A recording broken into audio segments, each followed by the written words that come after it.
അവിടെയാണ് നമ്മൾ ശ്രദ്ധിക്കേണ്ടത്. ഒരു ഇടതുപക്ഷ സർക്കാർ, ഒരു കമ്മ്യൂണിസ്റ്റ് സർക്കാർ ഒരു ന്യൂനപക്ഷ പിന്നെ സമ്മേളനം നടത്തുമ്പോൾ അതില് ക്രിസ്തുമത വിശ്വാസികളെ സംഘടിപ്പിക്കാനുള്ള ചുമതല ഒരു ക്രിസ്തുമത MLA-ക്ക് കൊടുക്കുന്നു എന്ന് പറയുമ്പോൾ എനിക്കറിയില്ല ഇവരുടെ ഈ മതേതരത്വം, ഈ പറയുന്ന മതേതരത്വമൊക്കെ എവിടെ നിൽക്കുന്നു എന്നുള്ളത്.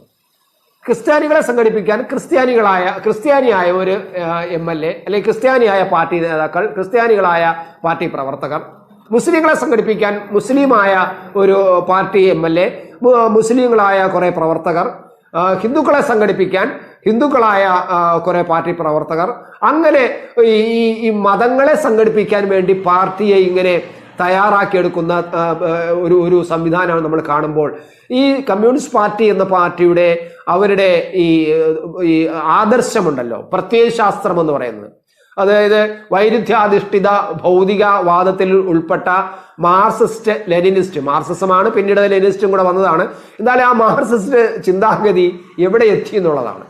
അപ്പൊ സ്വാഭാവികമായിട്ടും ഇവരുടെ മതേതരത്വവും ഇവർ പറയുന്ന എല്ലാ കാര്യങ്ങളും പൊള്ളത്തരമാണെന്ന് ജനം മനസ്സിലാക്കുന്നു.